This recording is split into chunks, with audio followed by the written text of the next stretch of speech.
तो दोस्तों, अगर मैं आपसे कहूं कि तीन अलग अलग इक्वेशंस को आपको 1 मिनट में बिना उलझे सॉल्व करना है तो शायद आप कहेंगे कि इम्पॉसिबल है। लेकिन मैथ्स की दुनिया में एक ऐसी मशीन है जो बड़े बड़े डेटा और बड़ी बड़ी इक्वेशंस को एक बॉक्स में बंद करके चुटकियों में निपटा देती है, मतलब सॉल्व कर देती है। क्या आपको मालूम है, जो आप इंस्टाग्राम यूज़ कर रहे हैं उस पर जो फोटो क्लिक करते हैं, मोस्टली सभी इंस्टाग्राम यूज़ कर रहे हैं, और एक फीचर सभी यूज़ करते हैं जिसका नाम होता है फ़िल्टर, है ना। आप अपनी फ़ोटो पर फ़िल्टर लगाते हैं, ठीक है, मोस्टली गर्ल्स ज़्यादा फ़िल्टर लगाती हैं, है ना। तो जो फिल्टर आप लगा रहे हैं इसके पीछे जो कैलकुलेशन हो रही है, जो आप गूगल पर सर्च कर रहे हैं, इसके पीछे जो कैलकुलेशन हो रही है ना, वो कोई व्यक्ति कैलकुलेशन नहीं कर रहा है बैठ के, है ना। वहां पर मिलियंस ऑफ नंबर काम कर रहे होते हैं, कैलकुलेट हो रहे होते हैं, और वो एक बड़े से मैट्रिक्स की फॉर्म में होते हैं, ठीक है। तो ये सारा कुछ क्या है, मैट्रिक्स है। ये बहुत ही ज़्यादा इंपॉर्टेंट टॉपिक है मैट्रिक्स, ठीक है। आप ये मान लीजिए कि यूपी बोर्ड क्लास 12th के लिए ये किसी खजाने से कम नहीं है, क्योंकि इसमें कोई भी टेढ़ी मेढ़ी कैलकुलेशन नहीं है, कोई भी टिपिकल फॉर्मूला नहीं है। सिर्फ प्लस माइनस और मल्टीप्लाई सीखो और 10 से 13 नंबर अपने पॉकेट में डाल के चल दो, है ना। मतलब 10 से 13 नंबर समथिंग आपके। एलजेब्रा है पूरा आपका, इसके 2 चैप्टर आते हैं तुम्हारे, मैट्रिक्स और सार्डिक यानी डिटर्मिनेंट्स, ठीक है, आप भी और सार्डिक। टोटल 15 नंबर का आता है, जिसमें से एक चैप्टर से 8 10 ऐसे करके आता है आपका, ठीक है ना। तो एकदम से खजाने से कम नहीं है। तो क्या आप तैयार हैं इस मैट्रिक्स को सीखने के लिए? तो चलिए शुरू करते हैं अपने आज के इस वीडियो को। तो देखिए स्टूडेंट, यहां पर सबसे पहले हम बात करते हैं मैट्रिक्स यानी आपव्यू की। तो सबसे पहले हम बात करेंगे जो आपव्यू शब्द है ना, जो मैट्रिक्स शब्द है आपव्यू, ये फर्स्ट टाइम किसने दिया था, सर्वप्रथम किसने दिया था? तो ये दिया था सबसे पहले जे जे सिल्वेस्टर ने। जे जे सिल्वेस्टर, जे जे सिल्वेस्टर ने फर्स्ट टाइम आपव्यू शब्द का यूज किया था, ठीक है। और आपव्यू जो सिद्धांत है, आपव्यू सिद्धांत, ये दिया था सबसे पहले एक मैथमेटिशियन थे जिनका नाम था ऑर्थर केले। ऑर्थर केले, ठीक है। तो दो नाम आपको याद रखने हैं कि आपव्यू शब्द का सबसे पहले प्रयोग किसने किया था, तो जे जे सिल्वेस्टर ने किया था, और ऑर्थर केले ने सबसे पहले आपव्यू सिद्धांत दिया था। अब आपव्यू होता क्या है इसको जानते हैं। अब सपोज कीजिए मेरे पास, ठीक है, 3 पेन है, ठीक है, और 5 यानी कि 5 नोटबुक हैं, ठीक है, ये मेरे पास हैं, ठीक है। और मेरे दोस्त के पास, मेरे फ्रेंड के पास 2 पेन है और 4 नोटबुक है, ठीक है। तो ये जो डेटा है ना, इसी को अगर हम इस बॉक्स में बंद कर दें, इस तरह से इस वाले बॉक्स में बंद कर दें, तो ये बनता है हमारा क्या, मैट्रिक्स यानी कि आपव्यू। और जो आपव्यू होता है ना, आपव्यू में 2 चीजें होती हैं, एक तो पंक्ति और एक होता है स्तंभ। तो जो आपकी इस तरीके से क्षैतिज लाइन में जो होती हैं ऐसी वाली, ठीक है, ये होती हैं हमारी क्या, पंक्तियां, ठीक है। ये हमारी रो 1 हो गई और ये वाली रो 2 हो गई, ठीक है। यहां पर जो पंक्ति है इसको इंग्लिश में बोलते हैं रो, ठीक है, इसको मैं डिनोट कर रहा हूं, ये वाली रो 1 यानी कि पंक्ति 1 और ये वाली पंक्ति 2, ठीक है। और जो खड़े खड़े होते हैं, जो वर्टिकली होते हैं, ये हमारे होते हैं कॉलम।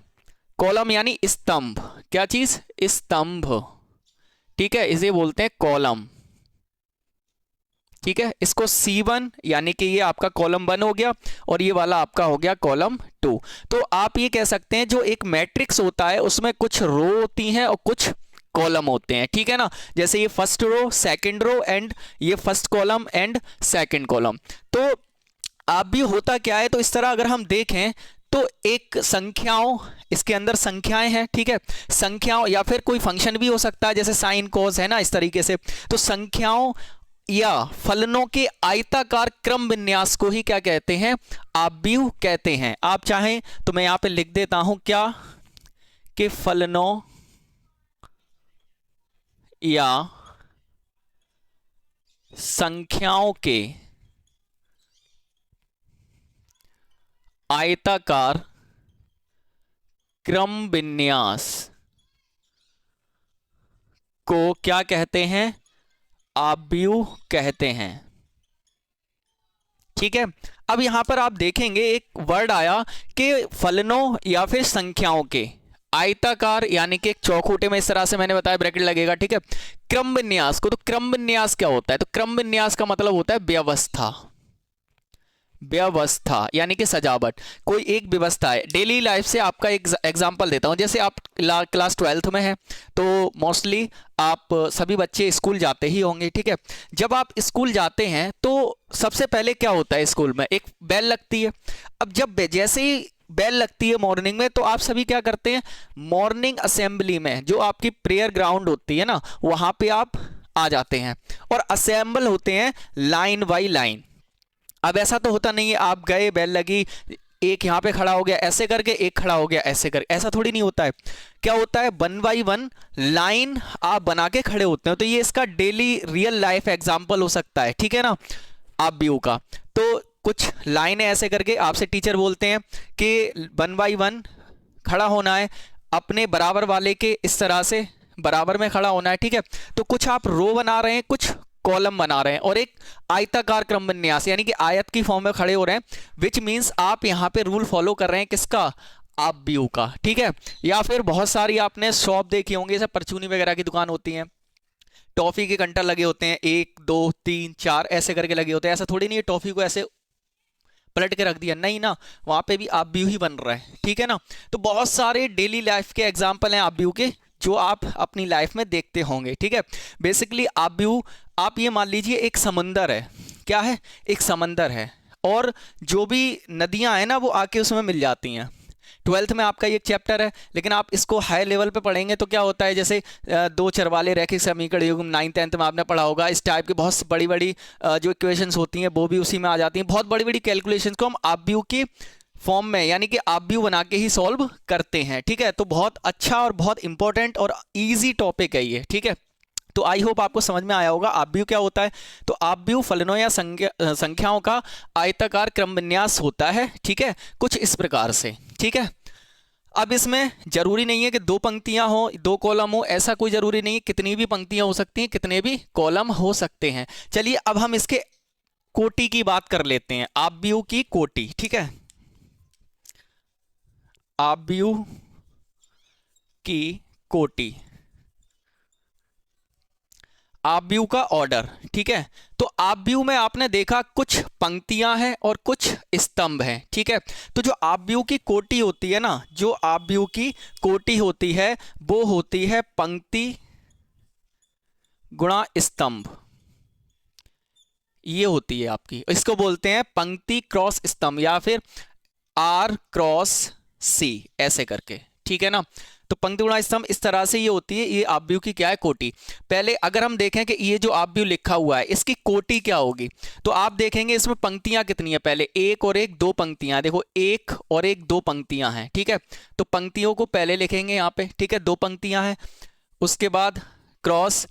अब देखेंगे कॉलम कितने हैं, तो 1 और 1 2 कॉलम है, ठीक है, तो 2, तो 2 क्रॉस 2 का ये क्या है, आब्यू, इसको बोलते हैं 2 क्रॉस 2, ठीक है। मल्टीप्लाई नहीं पढ़ेंगे यहाँ पे, इसे 2 क्रॉस 2 बोलेंगे, ठीक है। तो आब्यू की कोटि क्या होती है, पंक्ति क्रॉस स्तंभ। पहले पंक्ति को लिखेंगे, क्रॉस का साइन लगाएंगे यानी मल्टीप्लाई का साइन लगाएंगे, ठीक है, इसको बोलते क्रॉस है, यहाँ पे स्तंभ लिखेंगे, ठीक है। कोई भी मैट्रिक्स है, जैसे अगर मैं यहाँ पर आपसे बोलूँ 3 4 6 2 3 5, ये एक मैट्रिक्स है, बताओ इसकी कोटि क्या है। तो आप पहले देखेंगे पंक्तियां कितनी है, 1 2 एंड 3, तो ये हो जाएगा पंक्ति क्रॉस, स्तंभ कितने हैं 1 2 2, तो 3 क्रॉस 2 इसकी क्या हो गई, कोटि हो गई इस आब्यू की। आई होप आपको समझ में आ गया होगा, ठीक है। अब अगर हमें आब्यू के अवयव निकालने हो, ठीक है, आब्यू के अवयवों की संख्या, अवयवों की संख्या कि आब्यू में अवयव कितने हैं, तो आब्यू के अवयव होते क्या हैं। तो आब्यू जिन संख्याओं या जिन फलनों से बन रहा है ना, जिन संख्याओं या जिन फलनों से आब्यू बन रहा है वो उसके अवयव कहलाते हैं। जैसे ये वाला आब्यू 3 5 2 4 इनसे बन रहा है, तो ये इसके क्या है, अवयव है, ठीक है। ये 3 6 4 3 3 5 इससे बन रहा है, तो ये इसके क्या है, अवयव हैं। तो अगर आपको आब्यू के अवयवों की संख्या फाइंड करनी है तो सीधा सीधा आप रो पंक्तियों की संख्या गुणा स्तंभों की संख्या, ठीक है, पंक्तियों की संख्या गुणा स्तंभों की संख्या, ये फॉर्मूला है आपका, ठीक है, इससे आप निकाल सकते हैं। जैसे अगर मैं बात करूं कि इसमें कितने आप भी हो, तो मैंने क्या कहा, पंक्ति की संख्या कितनी है, इसमें 2 है, स्तंभों की कितनी है, 2, तो 2 दूनी 4 अवयव होंगे। ये लो 1 2 3 4 ही हैं, ठीक है। ऐसे इसमें देखें तो एक, इसको देखो पंक्ति कितनी है 3, स्तंभ कितने हैं 2, 3 दूनी 6 अवयव होंगे, 1 2 3 4 5 6 अवयव होंगे। या फिर आप ऐसे भी बोल सकते हैं कि जो आव्यूह की कोटि है उनका आपस में मल्टीप्लाई कर दो, अवयवों की संख्या आ जाएगी, ठीक है। आई होप आपको समझ में आया होगा कि आव्यूह कहते क्या है, किसे हैं, होता क्या है आव्यूह, ठीक है। सर्वप्रथम किसने यूज किया था इसका, ठीक है, और सिद्धांत किसने दिया था, और आव्यूह के अवयव क्या होते हैं, सारा कुछ समझ में आया होगा। एक चीज मैं और बता दूं यहाँ पे कि जो आव्यूह होता है ना, कोई भी हमारा आव्यूह है उसको रिप्रेजेंट हम अंग्रेजी वर्णमाला के कैपिटल लेटर से करते हैं। ऐसे ये आव्यूह है एक, ठीक है, तो इसको हम कैपिटल लेटर से ए से डिनोट कर दिया, इसको ए बराबर ये आव्यूह है, इसको कर दिया हमने बी से, ये बी बराबर आव्यूह है, ठीक है। तो अंग्रेजी वर्णमाला के जो बड़े लेटर होते हैं ना, उनसे हम इसको क्या करते हैं, डिनोट करते हैं। आई होप आपको अच्छे से इतनी बात समझ में आ गई होगी। अगर वीडियो पसंद आ रहा हो तो वीडियो को लाइक ज़रूर कर दें, और चैनल पर नए चैनल को सब्सक्राइब कर दें, ठीक है। चलिए अब बात करते हैं इसके आगे की। तो देखिए स्टूडेंट्स, अब हम बात करते हैं यहाँ पर एड्रेस ऑफ मैट्रिक्स की, ठीक है, एड्रेस ऑफ मैट्रिक्स यानी आव्यूह का एड्रेस, ठीक है। जैसे सपोज करो मेरे पास कोई भी एक आव्यूह ए है, ठीक है, तो ये ए आई से, या फिर बोल सकते हैं हम A11, ठीक है, A12, A13, ठीक है, A21, A22, A23, A31, A32 और A33, ठीक है, ऐसे करके ये ए बराबर एक हमारे पास आव्यूह है। अब यहाँ पे आप देखेंगे कि मैंने यहाँ पे लिखा हुआ है क्या, A11, A12, A13, A121, है ना, तो इस तरह से ये है क्या। तो देखो हमारे पास कोई भी अवयव है ए आई जे की फॉर्म में है, ठीक है। पहला वाला जो आई है वो होता है हमारा क्या, पंक्ति, क्या होता है बच्चों, पंक्ति, और जो जे होता है दूसरा वाला उसे बोलते हैं हम क्या, स्तंभ, ये हमारा क्या होता है, स्तंभ, ये इसका एड्रेस होता है। जैसे सपोज करो आपको कोई भी बी बराबर आव्यूह दे दिया ऐसे करके,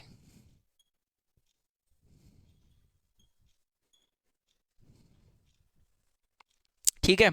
अब आपसे पूछा जाए कि भाई बताओ A12 की वैल्यू बताओ कितनी होगी, तो आप क्या बताएंगे। तो भाई देखो 1 क्या है, पंक्ति है, और 2 क्या है, स्तंभ है। भाई पहला वाला पंक्ति होता है और दूसरा वाला क्या होता है, स्तंभ होता है, ठीक है। तो यहां पर देखेंगे ये हमारी R1 है, ये हमारी R2 है, और ये हमारी R3 है। ये कॉलम 1, ये कॉलम 2 और ये कॉलम 3 है। तो हमसे पूछा है कि 1 2 यानी कि पहली पंक्ति दूसरा स्तंभ, तो पहली पंक्ति दूसरा स्तंभ, दूसरा स्तंभ यानी पहली पंक्ति दूसरा स्तंभ, तो इसकी वैल्यू कितनी हो गई, 3, ठीक है। देखो पहली पंक्ति दूसरा स्तंभ यही है, ठीक है ना। तो इस तरह से आपसे पूछा जाएगा तो आप इजीली आंसर बता सकते हैं। यहां पर मैंने आपको बता दिया ए आई जे, ठीक है। तो इस तरह से हम क्या करेंगे, एड्रेस ऑफ मैट्रिक्स देखेंगे, ठीक है। तो आई होप आपको ये समझ में आ गया होगा कि एड्रेस ऑफ मैट्रिक्स क्या होता है, किस तरीके से हम उसको फाइंड कर सकते हैं। अच्छा कमेंट में बताओ यहां पर इसमें A32 इक्वल टू कितना होगा, कमेंट करके बताओ, ठीक है। एक्सरसाइज लगाएंगे तो और भी हम अच्छे से इसको सीखेंगे, ठीक है। चलिए अब हम बात करते हैं टाइप्स ऑफ मैट्रिक्स की। तो देखिए बच्चों यहां पर अब हम बात करने वाले हैं आव्यूह के प्रकार की, यानी टाइप ऑफ मैट्रिक्स की। तो इसमें सबसे पहले हम पढ़ेंगे पंक्ति आव्यूह। क्या पढ़ेंगे बच्चों, पंक्ति आव्यूह, ठीक है। अच्छा पंक्ति आव्यूह क्या होता है, इसको इंग्लिश में बोलते हैं row matrix, row matrix. English में भी आपको नाम पता होना चाहिए, ठीक है, अच्छी बात है, क्योंकि आप आगे मैथमेटिक्स लेंगे तो इंग्लिश ही आएगी, ठीक है। तो पंक्ति आव्यूह होता क्या है, ठीक है। तो एक ऐसा आव्यूह ए बराबर एक ऐसा आव्यूह, नाम से समझ में आ रहा है पंक्ति आव्यूह, जिसमें केवल पंक्ति हो एक, ठीक है, जिसमें केवल एक पंक्ति हो। जैसे मैंने यहाँ पे लिखा 1 2 3, तो आप यहां पर देखेंगे इसमें पंक्ति कितनी है, एक है, ठीक है। इसमें कॉलम कितने हैं, तो 3 हैं। कॉलम कितने भी हो सकते हैं, 2 हो सकते हैं, 3 हो सकते हैं, 4 हो सकते हैं, 10 हो सकते हैं, 50 हो सकते हैं, लेकिन पंक्ति कितनी होनी चाहिए, एक। यानी कि एक ऐसा आव्यूह जिसमें केवल एक ही पंक्ति होती है उसे बोलते हैं पंक्ति आव्यूह, ठीक है। इसमें पंक्तियों की संख्या बताओ बच्चों कितनी होनी चाहिए, एक होनी चाहिए, ठीक है। और स्तंभों की संख्या कितनी होनी चाहिए बच्चों, बताओ जरा। स्तंभों की संख्या n, यानी n का मतलब कितने भी हो सकते हैं, ठीक है। जैसे यहां पर 3 है, ठीक है। अगली चीज, इसकी कोटि कितनी होगी, पंक्ति आव्यूह की कोटि। तो इसकी कोटि क्या होगी भाई, देखो कोटि क्या होती है, पंक्ति क्रॉस स्तंभ। पहले पंक्ति को लेते हैं तो पंक्ति तो इसमें एक होगी, क्रॉस स्तंभ कितने भी हो सकते हैं, तो 1 क्रॉस n। जैसे इसकी कितनी हो जाएगी, इस आव्यूह की कोटि कितनी होगी, तो देखो पंक्ति तो 1 होगी एंड क्रॉस स्तंभ कितने, 3, तो ये इसकी कोटि हो गई, ठीक है। अवयव कितने हो गए, तो 3 एकम 3, 1 2 3 अवयव है, ठीक है। रिवाइज करते चल रहे हैं साथ ही साथ, ठीक है। नेक्स्ट हम देखेंगे नंबर 2, स्तंभ आव्यूह, ठीक है। नाम से ही समझ में आ रहा होगा बच्चों, कॉलम मैट्रिक्स आया समझ में, क्या होता होगा ये, है ना। देखो भाई, मान लो B = एक मैट्रिक्स है, इसमें कॉलम यानी स्तंभ आव्यूह केवल एक स्तंभ होगा। इसको ऐसे करते हैं 1 2 3 4 ऐसे करके, ठीक है। इसमें देखो कॉलम कितने हैं, तो एक है केवल, लेकिन पंक्तियां कितनी हैं, तो भाई R1 R2 R3 and R4, 4 पंक्तियां हैं, ठीक है। तो पंक्तियां कितनी भी हो सकती हैं, लेकिन कॉलम एक होगा, ठीक है। तो यहां पे आप लिख सकते हैं कि पंक्तियों की संख्या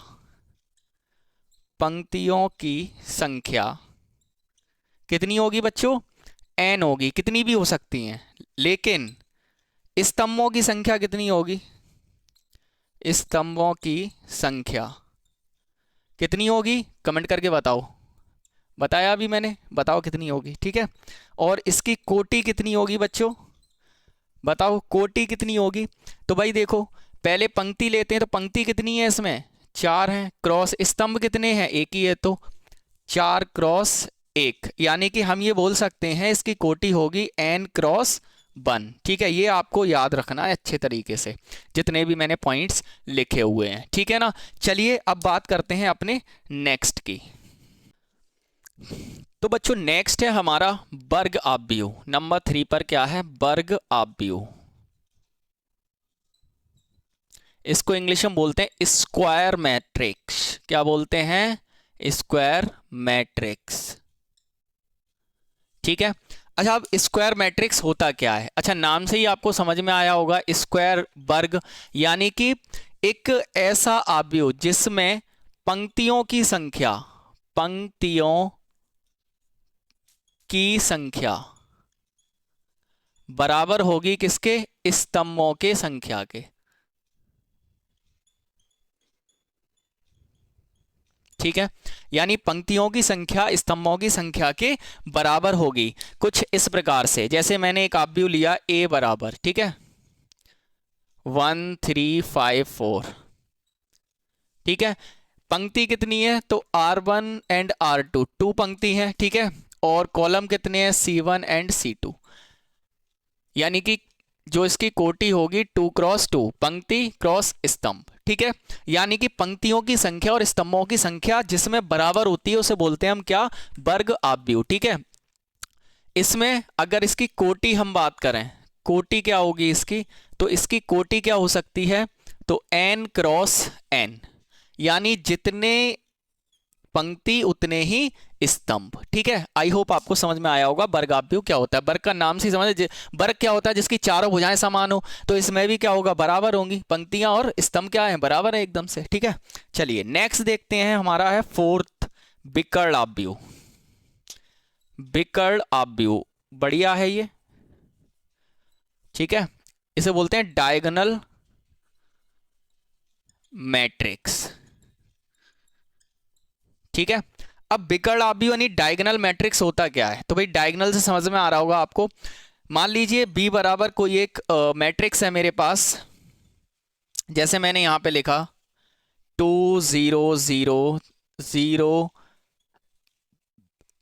3 0 0 0 4, ठीक है। ये हमारे पास एक आव्यूह है, ठीक है। एक पहले तो ये क्या होगा, एक स्क्वायर मैट्रिक्स होगा, ठीक है। जो विकर्ण आव्यूह होता है हमारा क्या होगा, एक स्क्वायर मैट्रिक्स होगा। इसकी जो पंक्ति है वो स्तंभों के बराबर होंगी। एक ऐसा स्क्वायर मैट्रिक्स यानी वर्ग आव्यूह जिसमें उसके विकर्ण को छोड़कर, उसके विकर्ण, ये मुख्य विकर्ण होता है, ठीक है, उसके विकर्ण को छोड़कर बाद बाकी सभी जो अवयव होंगे वो शून्य होंगे यानी जीरो होंगे। देखो सब जीरो हैं ये, ठीक है। तो ये हमारा क्या कहलाएगा, विकर्ण आव्यूह कहलाएगा, ठीक है। यानी मुख्य विकर्ण को छोड़कर बाद बाकी क्या हो, जीरो। इसकी कोटि क्या होगी, तो पंक्तियां देखो कितनी है, ये R1 है, ये R2 है और ये R3, यानी कि 3 पंक्तियां हैं, C1 C2 एंड C3। कितने स्तंभ है, 3, तो 3 क्रॉस 3। अगर मान लो A बराबर मैं एक और लूं, जैसे यहां पे मैंने ले लिया 1 0 0 3, तो ये भी क्या है, एक विकर्ण आव्यूह है। देखो पहले तो वर्ग आव्यूह है ये, ठीक है। और इसका जो मुख्य विकर्ण है उसके अलावा सब क्या है, जीरो है। लेकिन इसकी कोटि कितनी है, 2 क्रॉस 2, 2 पंक्ति और 2 स्तंभ है इसमें, ठीक है। तो ये भी क्या है, एक विकर्ण आव्यूह। कुल मिला के विकर्ण आव्यूह क्या होता है, एक ऐसा वर्ग आव्यूह जिसके विकर्ण को छोड़कर बाद बाकी सब अवयव शून्य हो, उसे हम विकर्ण आव्यूह कहते हैं। तो आई होप आपको समझ में आया होगा। आप स्क्रीनशॉट चाहें तो ले सकते हैं, ठीक है। चलिए अब हम बात करते हैं नेक्स्ट की। तो देखिए बच्चों, हमारे पास नेक्स्ट है हमारा जो नंबर 5 है, अदिश आव्यूह। अदिश आव्यूह इंग्लिश में बोलते हैं इसे स्केलर मैट्रिक्स, ठीक है। अब ये होता क्या है, स्केलर मैट्रिक्स होता क्या है, तो एक प्रकार का ये क्या होता है, विकर्ण आव्यूह होता है, एक दूसरे से कनेक्टेड है। एक ऐसा विकर्ण आव्यूह जिसके जो मुख्य विकर्ण के जो अवयव हैं वो सेम हो, ठीक है। तो सबसे पहले तो A बराबर हमारे पास एक विकर्ण आव्यूह हम ले लेते हैं, जैसे हमने ले लिया 3 0 0 0 3 0 0 0 3, ये हमने आव्यूह ले लिया, ठीक है। तो मैंने क्या कहा, पहले तो देखो मुख्य विकर्ण ये है हमारा, इसको छोड़कर सब जीरो है, तो मतलब ये एक विकर्ण आव्यूह है, ठीक है। एक ऐसा विकर्ण आव्यूह जिसके जो मुख्य विकर्ण हैं उसके सभी अवयव क्या हो, समान हो, सेम हो। ये 3 है तो ये भी 3, ये भी 3। अगर ये 5 होता तो ये भी 5, ये भी 5 होता, यानी कि सेम होने चाहिए, तो वो क्या कहलाएगा, एक अदिश आव्यूह कहलाएगा। ऐसे ही अगर मैं B बराबर बात करूं तो मैंने यहाँ पे लिया, मान लो √3 ले लिया, 0 0 एंड √3, ये भी आपका क्या है, एक विकर्ण आव्यूह। पहले तो देखो 2 क्रॉस 2, ये 3 क्रॉस 3 का है, ठीक है। 2 क्रॉस 2 की कोटि है यानी कि वर्ग आव्यूह है। और इसको देखेंगे हम तो ये एक विकर्ण आव्यूह है क्योंकि सब जीरो है इसको छोड़ के, और ये समान है तो मतलब एक विकर्ण आव्यूह है, ठीक है। तो विकर्ण आव्यूह क्या होता है कि एक ऐसा वर्ग आव्यूह, ठीक है, जो मुख्य विकर्ण जिसके छोड़कर, मुख्य विकर्ण के अवयवों को छोड़कर बाद बाकी सब क्या हो, जीरो हो। और जो हमारा क्या नाम है, अदिश आव्यूह होता है, वो क्या होता है कि मुख्य विकर्ण के जो अवयव होते हैं वो क्या हो, सेम हो। एक ऐसा विकर्ण आव्यूह उसे हम कहते हैं अदिश आव्यूह, ठीक है। एक मस्ट ऑफ द इंपॉर्टेंट जो सबसे ज्यादा यूज होने वाला है, जिसे हम बोलते हैं तत्समक आव्यूह। तत्समक आव्यूह मोस्ट इंपॉर्टेंट, ये मान लीजिए आप, इसे बोलते हैं आइडेंटिटी मैट्रिक्स। सबसे ज्यादा यूज होने वाला है ये, ठीक है। इसको पहले तो I से डिनोट करते हैं हम लोग, ठीक है।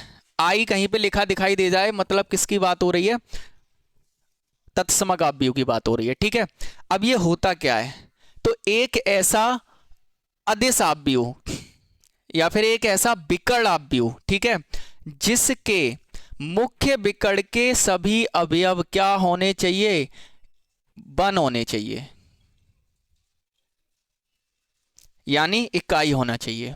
ठीक है भाई, देखो मुख्य विकर्ण को छोड़कर सब जीरो है तो विकर्ण आप भी हुए।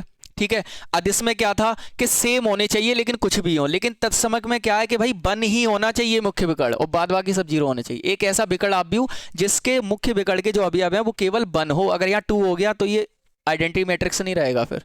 ठीक है, तो ये क्या होना चाहिए? ओनली इकाई होना चाहिए, वन होना चाहिए। तो ये क्या कहलाएगा? आपका तत्समक आप भी यानी आइडेंटिटी मैट्रिक्स कहलाएगा। और इसको डिनोट किया जाता है किससे? कैपिटल आई से। इसका यूज बहुत ज्यादा होगा। ठीक है, तो इस आई को आप याद रखना, मोस्ट इंपॉर्टेंट है। आई अगर बात हो रही है तो इसी की बात हो रही है। बेसिकली ये हमारा 3x3 का है। ठीक है, यानी कि 3 पंक्ति है, 3 स्तंभ है। अगर इसी को बात करूं मैं, अगर 2x2 में, तो ये बनेगा 1 0 एंड 0 1। हाइडली दे देता है, ये 2x2 का है क्वेश्चन में। और बच्चे कंफ्यूज हो जाते हैं, गलती कर बैठते हैं, उन्हें समझ में नहीं आता है करना क्या है ना। लेकिन आपको याद रखना है आई मीन्स आइडेंटिटी मैट्रिक्स। ठीक है, जो कि तत्समक आप भी होता है कुछ इस प्रकार का। 2x2 का दे रखा है तो ये वाला लगा दो, 3x3 का दे रखा है तो ये लगा दो, इसके अलावा कुछ होगा ही नहीं। ठीक है, यानी कि ये तो सेम होगा। यहाँ पे तो चेंज हो सकता है, 3 की जगह 4 5 6 √3 √2 कुछ भी दे दे, लेकिन ये चेंज नहीं होगा, ऐसे ही रहेगा। 3x3 का ये है, 2x2 का ये है, 4x4 का होगा तब भी एक वन और बढ़ जाएगा, बाद बाकी जीरो रहेंगे, कोई भी चेंज नहीं होगा। ठीक है, तो आई होप आपको समझ में आ गया होगा, आप स्क्रीनशॉट ले सकते हैं। ठीक है, तो बच्चों नेक्स्ट है हमारा नंबर 7, शून्य आव्यूह। शून्य आव्यूह, ठीक है, इसको बोलते हैं जीरो मैट्रिक्स। ठीक है, अब ये शून्य आव्यूह होता क्या है भाई? नाम से ही समझ में आ रहा होगा। अगर किसी भी अवयव, किसी भी मैट्रिक्स के आव्यूह के सभी अवयव क्या हैं? जीरो हैं, तो वो क्या होगा? शून्य आव्यूह कहलाएगा। यानी कि जो एम्प्टी आव्यूह होता है, खाली होता है, वो शून्य आव्यूह, यानी कि जितने भी अवयव होंगे वो सब क्या होंगे? शून्य होंगे। डेट मीन्स वो क्या है? एक शून्य आव्यूह है, यानी कि जीरो मैट्रिक्स है। ठीक है, चलिए आई होप समझ में आ गया होगा, एकदम से सिंपल था। 8 नंबर पे हम बात करते हैं तुल्य आव्यूह की। तुल्य आव्यूह, ठीक है, इक्विवेलेंट मैट्रिक्स। अब देखो इक्विवेलेंट मैट्रिक्स क्या होता है, यानी कि तुल्य आव्यूह क्या होता है। ए और बी दो हमारे पास आव्यूह हैं। ए बराबर हमारे पास मान लो ये है जिसमें कुछ अवयव हैं। ठीक है, यहाँ पे मैंने कुछ अवयव ले रखे हैं। ठीक है, और बी बराबर हमारे पास एक आव्यूह है, मान लो A B C D E F G H I, ऐसे ले लिए हमने। ठीक है, तो हमारे पास दो आव्यूह हैं ए और बी। ठीक है, अगर इन दोनों आव्यूह की कोटि समान है, दो आव्यूह की अगर कोटि समान है, कोटियां समान है, तो मतलब वो तुल्य आव्यूह होंगे। यानी कि इसकी कोटि देखें तो कितनी है? देखो 1 2 3 पंक्ति हैं, क्रॉस स्तंभ कितने हैं? 1 2 3 स्तंभ है, 3x3 कोटि है इसकी। इसकी देखें तो 1 2 3 1 2 3 3x3, तो आव्यूह ए की कोटि बराबर है आव्यूह बी की कोटि के। मतलब ए और बी क्या है? तुल्य आव्यूह हैं। ए और बी क्या है? तुल्य आव्यूह। ऐसे दो आव्यूह जिनकी कोटियां समान होती हैं वो हमारे क्या होते हैं? तुल्य आव्यूह होते हैं, यानी कि इक्विवेलेंट मैट्रिक्स होते हैं। ठीक है, नेक्स्ट है हमारे पास 9 नंबर पे समान आव्यूह। समान आव्यूह, इक्वल मैट्रिक्स। ठीक है, इक्वल मैट्रिक्स। अब इक्वल मैट्रिक्स क्या होता है? जैसे सपोज करो हमारे पास कोई ए आव्यूह है, हमने ले लिया यहां पर x y z 3 2 5 6 3 2। ठीक है, और आव्यूह बी ले लिया हमने एक 3 5 7 3 2 5 और 6 3 2। ठीक है, ऐसे करके दो आव्यूह हैं। ठीक है, या फिर आप ये कह सकते हैं दोनों सेम ही ले लें। तो दो आव्यूह ए और बी समान होंगे, यानी इक्वल मैट्रिक्स होंगे, यदि आव्यूह ए के और आव्यूह बी के जो संगत अवयव है ना वो समान हो। जैसे यहाँ पर जो x है बराबर होना चाहिए किसके, 3 के, y है बराबर होना चाहिए किसके, 5 के, z है बराबर होना चाहिए किसके, 7 के। देखो 3 3 के बराबर, 2 2 के बराबर, 5 5 के बराबर, 6 6 के बराबर, 3 3 के बराबर, 2 2 के बराबर। ठीक है, यानी इनकी कोटियां भी समान हो। ठीक है, कोटि तो समान होंगी होंगी, लेकिन इनके जो संगत अवयव हैं वो भी क्या होंगे, बराबर होंगे। A11 A11 के बराबर, A12 A12 के बराबर, इस तरह से सभी संगत अवयव क्या हो, बराबर हो, तब हम उसे कहेंगे समान आव्यूह। दो ऐसे आव्यूह जिनके संगत अवयव बराबर हैं उन्हें हम समान आव्यूह यानी इक्वल मैट्रिक्स बोलते हैं। तो आई होप आपको बहुत ही अच्छे से सारी चीजें क्लियर हो गई होंगी। चलिए अब हम बात करते हैं इसकी एक्सरसाइज 3.1 की। तो देखिए स्टूडेंट्स, यहाँ पर हमें प्रश्नावली 3.1 का प्रश्न नंबर 1 गिवन है। आव्यूह ए बराबर आपको ये दे रखा है आव्यूह, इसके लिए ज्ञात करना है। सबसे पहले आपको आव्यूह की कोटि फाइंड करनी है, अवयवों की संख्या और अवयवों इनकी वैल्यू फाइंड करनी है। ठीक है, तो देखिए सबसे पहले आव्यूह की कोटि। तो आव्यूह की कोटि मैंने बताया था क्या होता है, रो क्रॉस कॉलम। तो पंक्तियां कितनी है, देखो 1 2 3 पंक्तियां हैं कितनी, 3, क्रॉस स्तंभ कितने हैं, 1 2 3 और ये 4। तो इसकी जो कोटि हो गई कितनी हो गई, 3 क्रॉस 4। ठीक है, चलिए नेक्स्ट है अवयवों की संख्या। तो क्या होता है, जो कोटि है उसी को मल्टीप्लाई कर दो, 3 4 जा कितना 12, इतने अवयव होंगे, इतने अवयव हैं इसमें। ठीक है, आप काउंट कर लो, 1 2 3 4 5 6 7 8 9 10 11 12 ही हैं। ठीक है, अब इनकी वैल्यू सबसे पहले A13।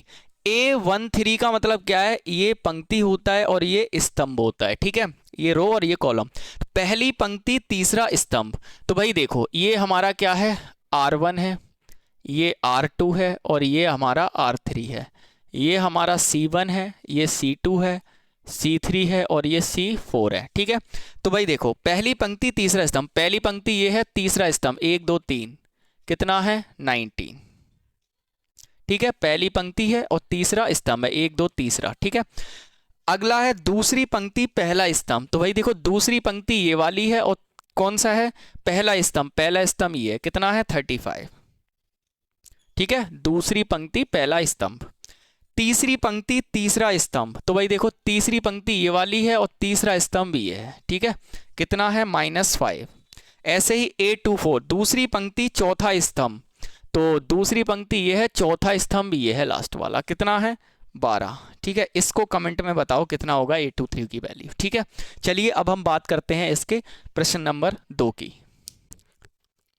तो देखिए स्टूडेंट्स, हमारे पास प्रश्न नंबर 2 हमें दिया है कि यदि किसी आव्यूह में 24 अवयव हैं, ठीक है, तो इसकी संभव कोटियां क्या होंगी, और यदि इसमें 13 अवयव हैं तो इसकी कोटियां क्या होंगी। ठीक है, तो सबसे पहले हम देखते हैं 24 अवयव। ठीक है, तो भाई देखो आव्यूह की कोटि क्या होती है, आव्यूह की कोटि, आव्यूह की कोटि क्या होती है, R क्रॉस C। यानी आप समझ जाएंगे R का मतलब पंक्ति है और C का मतलब स्तंभ है। ठीक है, इतना तो पता होगा आपको। चलिए, तो R अवयव कितने हैं भाई, तो अवयव हमें यहां से अगर हम देखें तो क्रॉस मल्टीप्लाई कर देंगे इन दोनों का, तो कितना अवयव ही तो आते हैं। तो अवयव कितने हैं, टोटल 24 हैं। तो हमें क्या करना है, इसके फैक्टर करने हैं। अगर मैं पंक्ति 1 ले लूं तो 1 24 का मल्टीप्लाई करेंगे तो 24 अवयव आएंगे, तो एक तो संभव कोटि ही हो गई। ठीक है, 1 क्रॉस 24।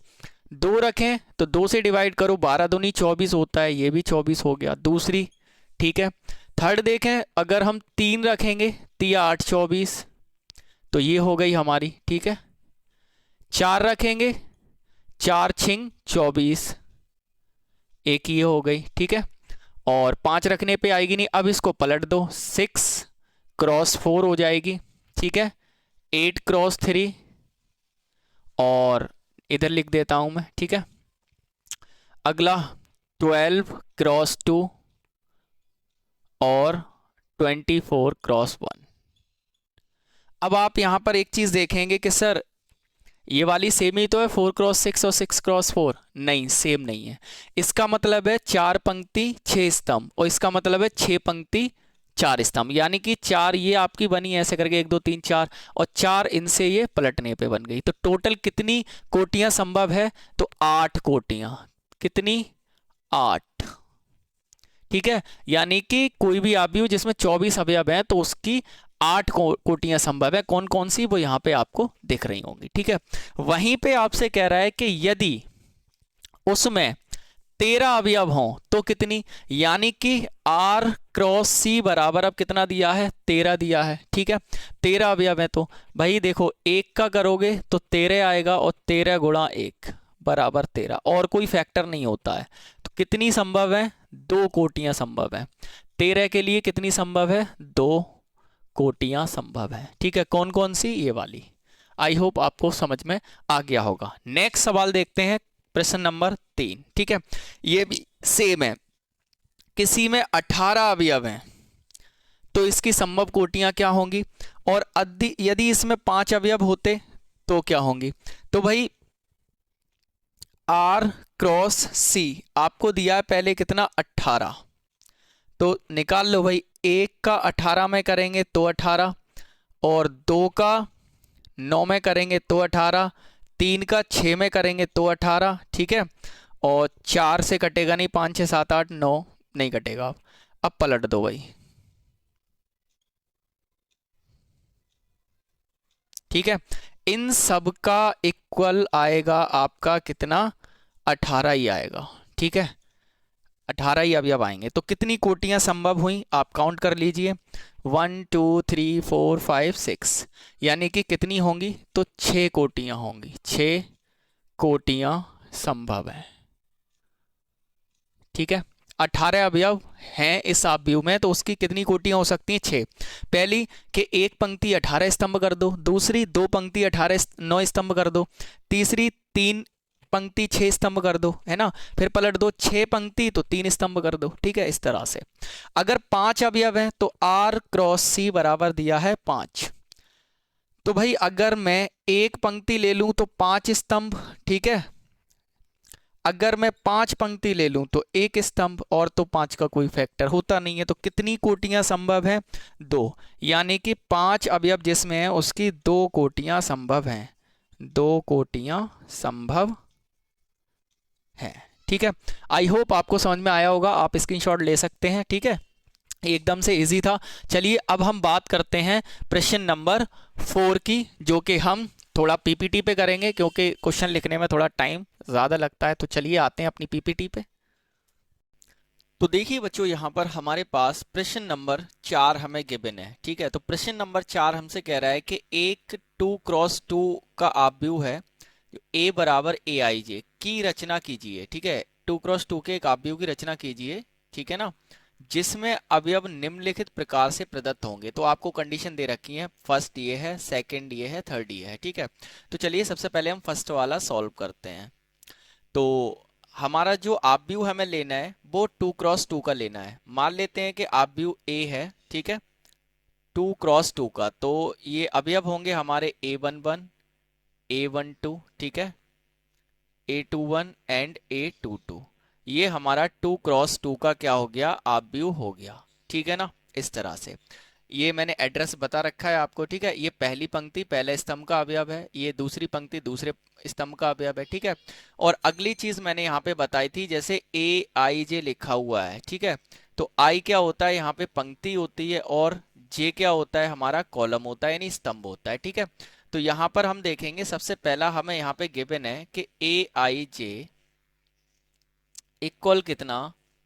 I प्लस J का होल स्क्वायर अपॉन कितना? 2। ठीक है, तो इससे हमें इनके सभी अवयवों के नाम निकालने हैं। तो सबसे पहले हमें क्या करना है? AIJ बराबर इतना है, तो हम सबसे पहले A11 की वैल्यू निकालेंगे। तो A11 इक्वल टू, देखो I की वैल्यू भी 1 है, J की वैल्यू भी 1 है। ठीक है, तो यहाँ पर I की वैल्यू 1 लगा देंगे, 1 प्लस J की वैल्यू 1 का क्या? स्क्वायर अपॉन कितना? 2।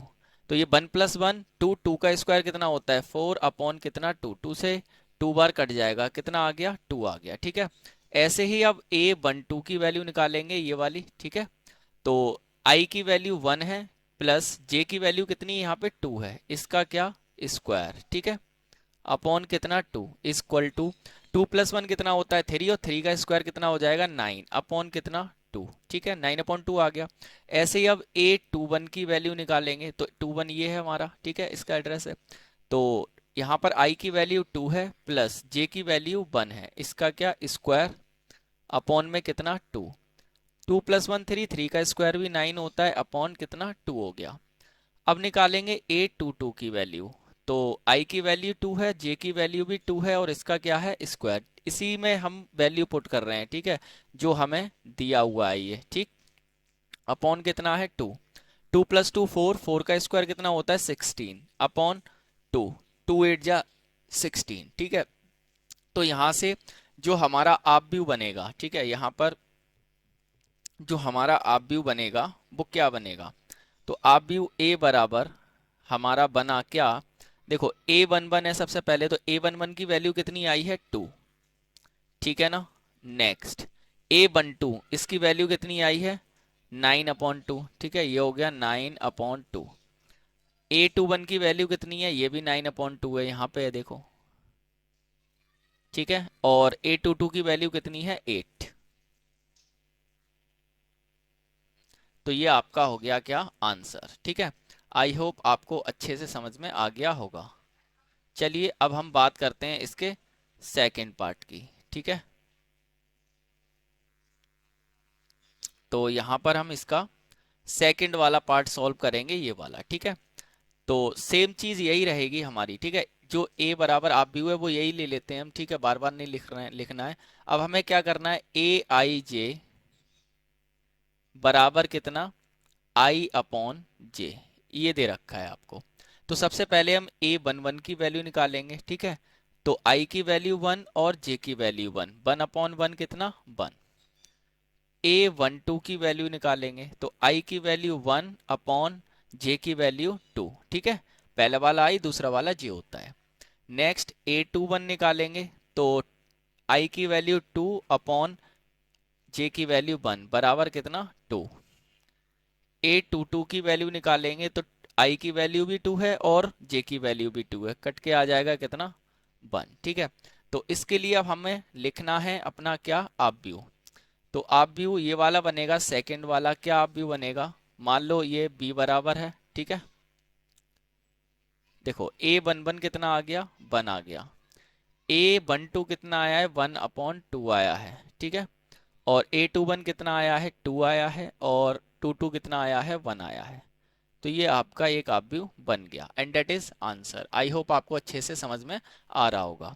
चलिए इसका थर्ड वाला पार्ट सॉल्व करते हैं अब, ठीक है, यहां पर सॉल्व करेंगे इसको। तो थर्ड वाला पार्ट हमें क्या कह रहा है कि AIJ बराबर है I+2J का होल स्क्वायर अपॉन कितना 2, ये हमें यहाँ पे दे रखा है, ठीक है। तो सबसे पहले हम वैल्यू जो निकालेंगे वो किसकी निकालेंगे, A11 की निकालेंगे। तो A11 देखो I की वैल्यू 1 है प्लस 2 मल्टीप्लाई J की वैल्यू भी 1 है का स्क्वायर, ठीक है, और अपॉन कितना 2 हो जाएगा, ठीक है। तो यहां से देखेंगे, देखो 2 1 जा 2, 2 + 1 कितना 3, 3 का स्क्वायर कितना होता है 9/2। A11 की वैल्यू आ गई। अब ऐसे ही हम निकालेंगे A12 की वैल्यू, तो ये हो जाएगा I की वैल्यू 1 प्लस 2 मल्टीप्लाई J की वैल्यू 2 है का क्या स्क्वायर अपॉन कितना 2। तो ये हो जाएगा हमारा कितना 2 2 जा कितना होता है 4 होता है, 4 + 1 कितना हो जाएगा 5, 5 का स्क्वायर 25 अपॉन कितना 2, ठीक है, कटेगा नहीं तो इतना ही रखा रहने देंगे हम। आगे निकालेंगे A21 की वैल्यू, ठीक है, तो I की वैल्यू 2 है प्लस J की वैल्यू कितनी है 1, तो 2 मल्टीप्लाई 1 का क्या स्क्वायर और अपॉन में कितना हो गया 2, 2 1 जा 2 हो गया ये, और प्लस 2 कितना हो गया 4, 4 का स्क्वायर कितना होता है 16, 16/2 बराबर कितना आ गया 8, ठीक है। ऐसे ही निकालेंगे A22 की वैल्यू, तो I की वैल्यू भी 2 है प्लस 2 मल्टीप्लाई J की वैल्यू भी 2 है, इसका क्या स्क्वायर अपॉन कितना हो गया 2, 2 2 जा कितना 4, 4 + 2 कितना होता है 6, 6 का स्क्वायर कितना होता है 36 अपॉन 2, काट दो कितना आ गया 18, ठीक है। तो यहाँ पर जो ये वाला ऑब्व्यू आपका बनेगा, इसको मैं नाम दे देता हूँ, मान लो ऑब्व्यू सी। ठीक है, तो ये बनेगा आपका, देखो A11 कितना है 9/2। ठीक है, A12 कितना है 25/2, और A21 कितना है 8, और A22 कितना है 18। ये आपका बन गया ऑब्व्यू। आई होप आपको अच्छे से समझ में आ गया होगा। चलिए अब बात करते हैं नेक्स्ट सवाल की। तो देखिए स्टूडेंट्स, यहाँ पर हमें प्रश्न नंबर 5 में क्या गीत दिया है कि एक 3x4 का एक अवयव की रचना करनी है आपको, जिसके अवयव निम्न प्रकार से प्राप्त हैं। ये आपके अवयव दे रखे हैं। ठीक है, तो सबसे पहले हम 3x4 का एक अवयव बना लेते हैं। ठीक है, मान लीजिए हमारे पास कोई अवयव A है। ठीक है, 3x4 का, इसके अवयव हैं आपके A11 पहली पंक्ति पहला स्तंभ। ठीक है, A12, A13 और A14। देखो पीछे वाला हमारा कॉलम होता है और ये आगे वाला हमारा रो यानी कि पंक्ति होती है। 4 कॉलम है तो 4 कॉलम बना लिए, 3 रो बनानी है। ठीक है, तो A21 और A31। ठीक है, आगे ये 22 हो जाएगा, ये 23, ये 24। ठीक है, ये 32, 33 और ये 34। ठीक है, तो इस तरह से हमने 3x4 का एक बना लिया क्या, मैट्रिक्स यानी ऑब्व्यू। अब हम सबसे पहले फर्स्ट वाला सॉल्व करेंगे। हमें यहाँ पे दिया है कि Aij बराबर इतना है, जो I है। ठीक है, और ये J है। ठीक है, तो यहाँ पे देखो ये है A11 से निकालना शुरू करेंगे हम सबसे पहले। तो सबसे पहले हम वैल्यू निकालेंगे A11 की। तो देखो पहला वाला ये I है और ये दूसरा वाला क्या होता है, J की वैल्यू होती है, यानी I भी बने और J भी बने। ठीक है, तो A11 निकालेंगे तो रखेंगे कितना हो जाएगा 1/2। ठीक है, और मोड के अंदर -3 मल्टीप्लाई I की वैल्यू कितनी है 1, और प्लस J की वैल्यू भी कितनी है 1। तो ये हो जाएगा 1/2 मल्टीप्लाई, अब देखो मोड के अंदर है तो नेगेटिव तो आएगा नहीं, पॉजिटिव ही रहेगा। 3 का 1 में करेंगे तो -3 होगा, और -3 प्लस 1 बराबर -2, और -2 को मोड से बाहर निकालेंगे तो आ जाएगा +2। ठीक है, बेसिकली जो हमारा ये वाला साइन होता है जी, ये है। ठीक है, ये मोड का होता है, इसमें इनपुट करो चाहे प्लस चाहे माइनस, बाहर निकल के आपको पॉजिटिव ही आंसर मिलेगा। ठीक है, तो यहाँ पर 2 से 2 कट जाएगा, तो आंसर यहाँ पे आपका कितना आ जाएगा, तो आंसर आ जाएगा 2 1 2 यानी कि 1। ठीक है, A11 की वैल्यू आ गई 1। अब ऐसे ही अब हम निकालेंगे कितना A12 पहली पंक्ति दूसरा स्तंभ, तो 1/2 -3 मल्टीप्लाई, अब देखो I की वैल्यू 1 है प्लस और J की वैल्यू 2 है। ठीक है, तो ये हो जाएगा हमारा 1/2 मल्टीप्लाई, देखो -3 का 1 में करेंगे -3 ही रहेगा, -3 और +2, तो ये -1 और -1 जो है मोड से बाहर निकल के +1 हो जाएगा। ठीक है, क्योंकि यहाँ पे -3 और -3 +2 यानी -1, -1 मोड के अंदर है और मोड से बाहर निकालेंगे तो +1 हो जाएगा। ठीक है, तो ये हो जाएगा 1/2। ठीक है, अगला है 1 3 पहली पंक्ति तीसरा स्तंभ। ठीक है, तो 1/2 ये हो जाएगा -3 मल्टीप्लाई I की वैल्यू 1 ही है और प्लस J की वैल्यू 3 है। ठीक है, तो ये हो जाएगा, एक मैं सॉल्व कर देता हूं। ठीक है, 1/2 मोड के अंदर देखो, ये देखो -3 और +3 कितना हो जाएगा 0, और मोड के अंदर 0 का तो कोई फर्क पड़ता ही नहीं है, तो मैं 0 नहीं लगाऊंगा यहाँ पे। मोड मल्टीप्लाई 0 बराबर कितना 0। ठीक है, ऐसे ही अब हम निकालेंगे A14 की वैल्यू, तो ये 1/2 -3 मल्टीप्लाई I की वैल्यू 1 ही है प्लस J की वैल्यू 4 है। ठीक है, अब मैं इसको थोड़ा सॉल्व करता हूं ताकि और भी आपको अच्छे से समझ में आ जाए। 1/2 मल्टीप्लाई, ये कितना है देखो मोड के अंदर, -3 का 1 में करेंगे -3 और प्लस का 4। ठीक है, प्लस का 4 है तो ये हो जाएगा 1 प्लस का, क्योंकि 4 में से 3 घटा देंगे। अब ये जो मोड लगा है ना, अब चाहे ये माइनस का भी नंबर होता ना तो ये पॉजिटिव ही आता। ठीक है, तो इस मोड की वजह से क्या होगा, आंसर हमारा पॉजिटिव ही आएगा। ठीक है, तो यहाँ पे तो खैर पॉजिटिव ही आया, तो मैं सीधा सीधा लिखूंगा 1/2। जैसे इसके लिए बता रहा हूँ, यहाँ पे ऐसे नेगेटिव आ रहा था, ठीक है। तो एक बार मैं इसको सॉल्व कर देता हूँ ताकि क्लियर हो जाए आपको। जैसे 1/2, ठीक है। यहाँ पे देखो -3 मल्टीप्लाई 1 कितना, -3 हो जाएगा, और प्लस का 1, तो ये हो जाएगा 1/2। अब -3 + 1 कितना होगा, तो -2 होगा, ठीक है। तो ये हो गया 2 मल्टीप्लाई, अब ये मोड के अंदर है ना, इसको बाहर निकालेंगे तो प्लस का ही हो जाएगा आपका ये, ठीक है। तो यहाँ पे इससे ये कैंसिल आउट हो जाएगा क्योंकि मल्टीप्लाई में है, ठीक है। ऊपर मल्टीप्लाई में, नीचे लिख गया, ठीक है। ऐसे करके देखो, तो यहाँ पर ये हो जाएगा 1/2 मल्टीप्लाई, अब इसको बाहर निकालेंगे ना मोड के साइन से तो पॉजिटिव ही आएगा, कट के 1 आ जाएगा, ठीक है। तो आई होप अब क्लियर हो गया होगा ये, ठीक है। इसको मैं यहाँ से हटा देता हूँ अब। एकदम से आसान कैलकुलेशन है, कोई दिक्कत नहीं है। तो ये हमारे पहली रो के सभी आ गए। अब हम निकालेंगे दूसरी रो के। तो A21 निकालेंगे अब हम, तो ये हो जाएगा 1/2 मोड के अंदर -3 मल्टीप्लाई आई कितना है, अब 2 है, प्लस जे कितना है, 1 है। तो ये हो जाएगा 1/2, ठीक है। मोड के अंदर देखो 3 दूनी कितना, -6 और प्लस का कितना 1, ठीक है। तो ये हो जाएगा हमारा कितना, 1/2 मल्टीप्लाई, ये हो जाएगा मोड के अंदर कितना, -5, ठीक है।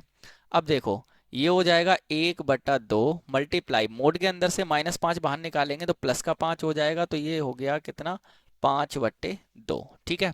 आई होप आपको अच्छे से समझ में आ गया होगा। चलिए इसका नेक्स्ट देखते हैं। इसके लिए मैं इसको थोड़ा सा ऊपर कर लेता हूँ, ठीक है।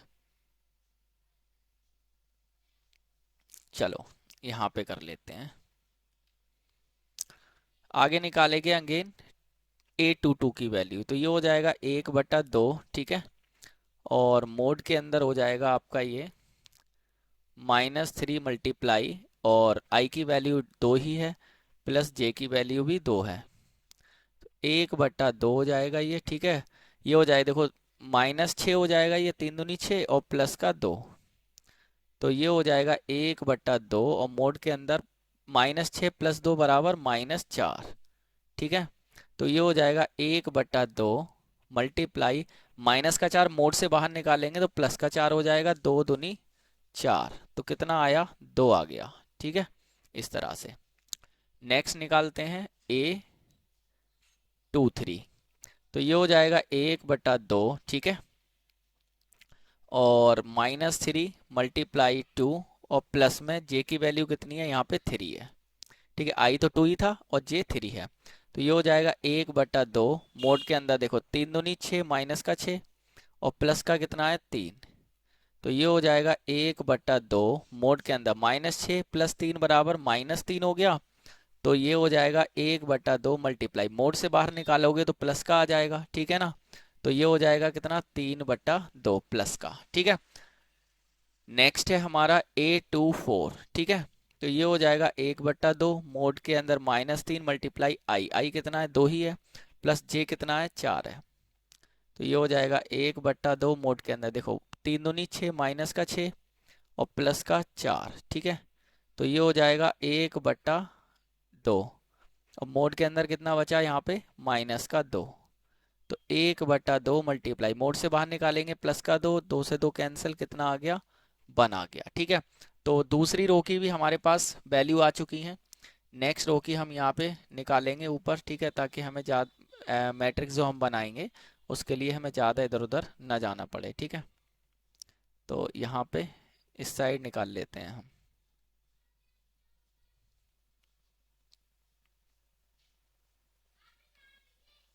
यहाँ हमारा मैट्रिक्स आ जाएगा, ठीक है। तो आगे है अगेन 3 1, ठीक है।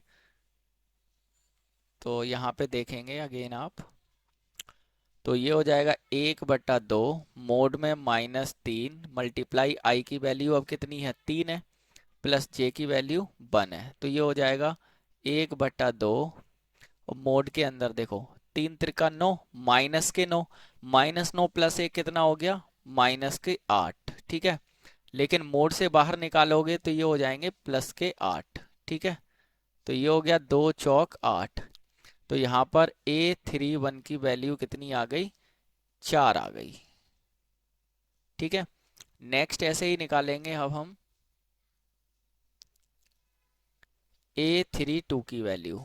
तो ये हो जाएगा 1/2 ब्रैकेट में -3 मल्टीप्लाई, अब देखो 3 वैल्यू है आई की प्लस जे की वैल्यू 2 है। ठीक है, तो ये हो जाएगा 1/2, देखो 3 त्रिका 9 -9, -9 प्लस 2 कितना हो जाएगा -7। ठीक है, -7 मोड से बाहर निकल के प्लस का 7 हो जाएगा। ठीक है, डायरेक्ट कर दिया है मैंने, अब समझ में आ गया होगा आपको।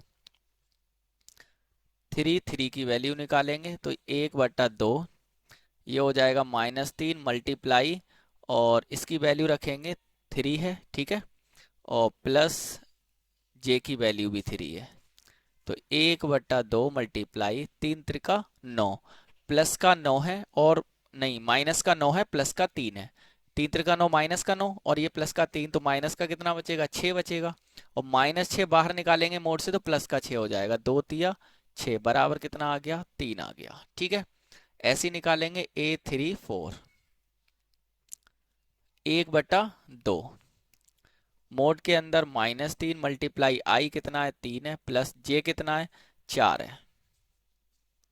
तो ये हो जाएगा 1/2 मल्टीप्लाई, देखो 3 त्रिका 9, माइनस का 9 प्लस का 4 मतलब माइनस का 5, और मोड से बाहर निकालेंगे तो प्लस का 5 हो जाएगा। मल्टीप्लाई करने पे 5/2 आ जाएगा। ठीक है, ये भी आ गया। अब चलिए हम यहाँ पे बना लेते हैं हमारा क्या सुंदर सा मैट्रिक्स जो बन गया है। देखो सबसे पहले A11 A12 A13 A14 ये वैल्यू लिखी हुई है। कितना है देखो 1/2। ठीक है, नेक्स्ट क्या है 0, और नेक्स्ट 1/2। ठीक है, उसके बाद दूसरी कॉलम आ गई, दूसरी पंक्ति पहला स्तंभ कितना है देखो 5/2 2, 5/2 और 2, ये कितना है 3/2 होगा, ये है ना 3/2, और नीचे देख लेते हैं कितना है 3/2 और ये 1 है। ठीक है, कितना है 1। ठीक, नेक्स्ट तीसरी पंक्ति ये आ गई, कितना है 4 और 7/2, कितना है 3, और लास्ट कितना है 5/2। ठीक है, तो हमने यहाँ पर सबकी A11 की वैल्यू A11 की जगह, A12 की वैल्यू A12 की जगह हमने पुट कर दी। ये हो गया हमारा आंसर, ये आप भी बन गया। आई होप आपको बहुत अच्छे से समझ में आ गया होगा। चलिए अब बात करते हैं इसके सेकंड पार्ट की।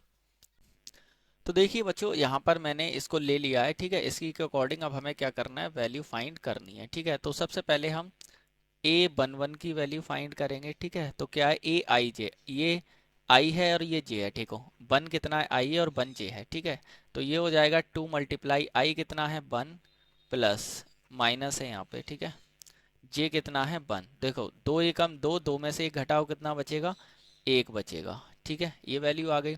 अब निकालेंगे 1 2 की वैल्यू, तो ये हो जाएगा 2 मल्टीप्लाई आई की वैल्यू कितनी है 1 है, माइनस जे की वैल्यू कितनी है 2, 2 1 जा 2, -2 करेंगे कितना बचेगा 0 बचेगा। ठीक है, ऐसे ही A13 की वैल्यू निकालेंगे, तो ये हो जाएगा 2 मल्टीप्लाई आई की वैल्यू 1 है, माइनस जे की वैल्यू 3 है। ठीक है, तो 2 1 जा 2, 2 में से माइनस करेंगे 3 तो माइनस का 1 बचेगा। ठीक है, ऐसे निकालेंगे A14, तो ये हो जाएगा 2 मल्टीप्लाई आई की वैल्यू 1 है, माइनस जे की वैल्यू 4 है। तो देखो 2 एकम 2, 2 में से 4 जाएगा नहीं, 4 में 2 घटाओ तो माइनस का 2 बचेगा। ठीक है, तो ये हमारे पास वैल्यू आ गई पहली वाली रो की। ठीक है, अब हम निकाल लेते हैं नेक्स्ट A21, तो ये हो जाएगा 2 मल्टीप्लाई आई की वैल्यू 2 है, माइनस जे की वैल्यू 1 है, तो 2 दूनी 4 में से 1 घटाओ कितना आएगा 3। ठीक है, नेक्स्ट A22 निकालेंगे, तो ये हो जाएगा 2 मल्टीप्लाई आई की वैल्यू 2 है, माइनस जे की वैल्यू 2 है,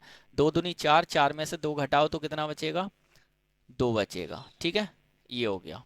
नेक्स्ट A23 निकालेंगे, तो 2 मल्टीप्लाई और आई की वैल्यू कितनी है 2 है, और जे की 3 है, 2 दूनी 4, 4 में से 3 घटाओ तो कितना बचेगा 1 बचेगा। ठीक है, नेक्स्ट निकालेंगे A24, तो ये हो जाएगा 2 मल्टीप्लाई आई की वैल्यू 2 है, माइनस जे की वैल्यू कितनी है 4 है, 2 दूनी 4, 4 में से 4 घटाओ कितना बचेगा 0 बचेगा। ठीक है, ऐसे ही अब हम यहाँ पे निकाल लेते हैं आगे। ठीक है,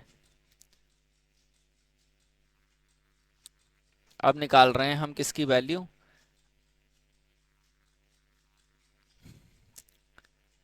A31 की, ठीक है, क्योंकि चारों कॉलम की आ गई यहाँ पे। 31 निकालेंगे तो ये हो जाएगा 2 × I कितना है, अब 3 है, और माइनस जे कितना है, 1 है। देखो 2 × 3 = 6, 6 में से 1 घटाओ 5, ठीक।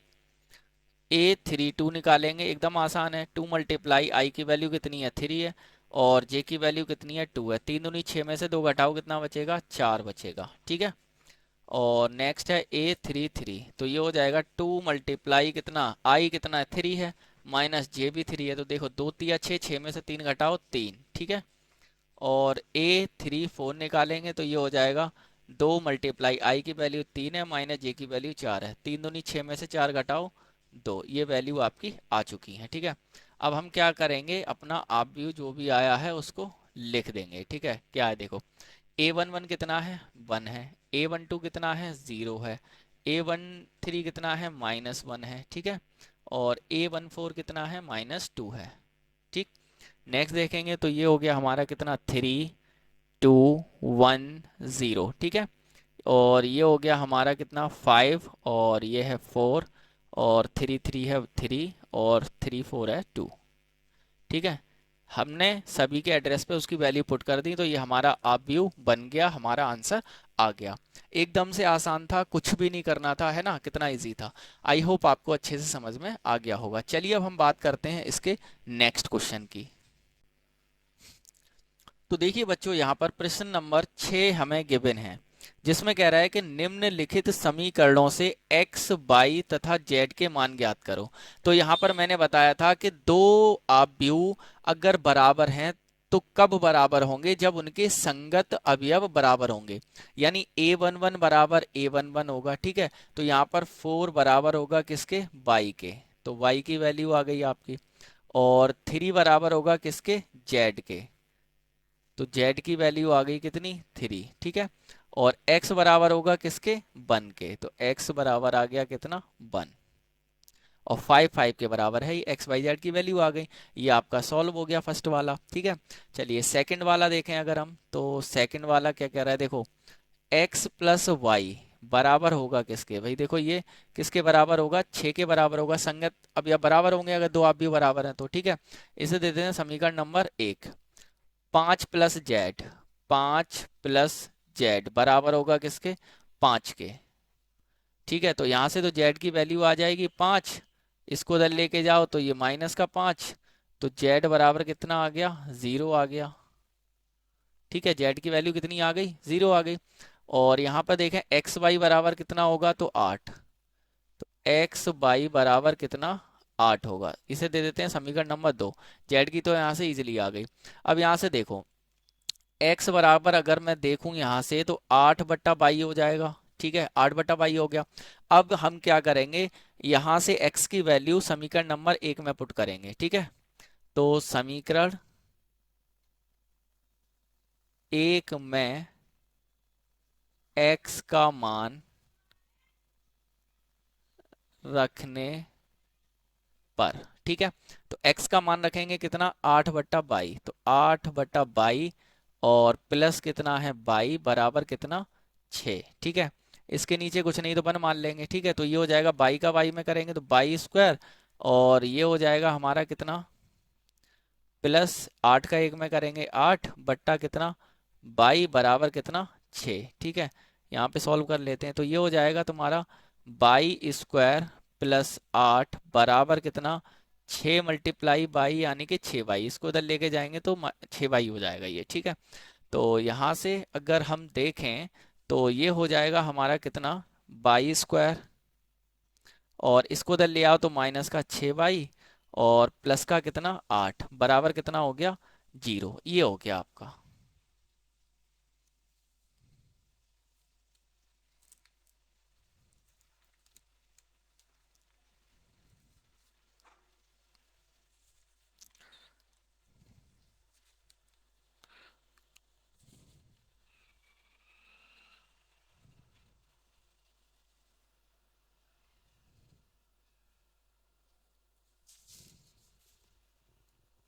ठीक है। अब यहाँ से क्या करेंगे, ये आपकी एक द्विघात समीकरण बन गई, इसको हम क्या करेंगे, सॉल्व करेंगे, ठीक है।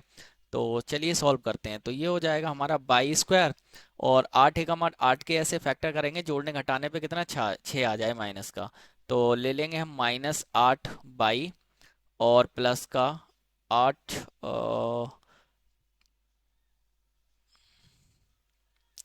तो 8 के फैक्टर हो जाएंगे आपके 4 दूनी 8 होते हैं, तो माइनस का 4 बाई और माइनस का 2 बाई। ये तो आपको आते होंगे द्विघात समीकरण। ठीक है, देखो -2 और -4 बाई कितना हो जाएगा, -6 बाई होता है। ठीक है, +8 बराबर कितना 0। अब क्या करेंगे, आप यहाँ से कॉमन ले लेंगे। ठीक है, जो भी कॉमन मिल रहा है वो आप क्या ले लेंगे, कॉमन। मैं इसको थोड़ा सा ऊपर बढ़ा देता हूँ अब। ठीक है, देखो यहाँ से बाई कॉमन हो जाएगा, तो यहाँ पे बाई बचेगा क्योंकि बाई स्क्वायर था। माइनस बाई कॉमन ले लिया, कितना बचेगा 4 बचेगा। माइनस यहाँ से अगर हम देखें तो ये हो जाएगा हमारा कितना 2 कॉमन हो जाएगा, तो यहाँ बचेगा बाई, माइनस प्लस माइनस हो जाएगा, 2 चौक 8 यानी कि 4 बराबर कितना 0। एक आप अंदर वाला लिखेंगे, कितना है बाई -4, और एक बाहर वाला लिखेंगे बाई माइनस कितना है 2। ठीक है, बराबर 0 रख देंगे, तो बाई -4 बराबर 0 रखेंगे, और इधर बाई -2 बराबर 0 रखेंगे। ठीक है, इसको मैं थोड़ा सा और ऊपर बढ़ा लेता हूँ। तो बाई की वैल्यू यहाँ से कितनी निकल के आ जाएगी, 4 निकल के आ गई। ठीक है, और यहाँ से बाई की वैल्यू कितनी, 2 को इधर लेके जाओ, माइनस का था तो ये प्लस का हो जाएगा। 2 वैल्यू आ गई यहाँ पे बाई की। ठीक है, अब हम क्या करते हैं, इसको और सॉल्व करते हैं। ठीक है, इसको हम थोड़ा इधर सॉल्व कर लेते हैं अब। ठीक है, इस साइड सॉल्व कर लेते हैं ऐसे। तो यहाँ पर अगर आप देखेंगे तो x बाई की 2 वैल्यू आई हैं, तो हम पुट करेंगे यहाँ पे। ठीक है, समीकरण नंबर 1 में दोनों वैल्यू पुट करेंगे तो x की भी 2 आएंगी। तो x बराबर पहले रख रहे हैं हम कितना 4, समीकरण 1 में रखने पर बाई बराबर आया है ना।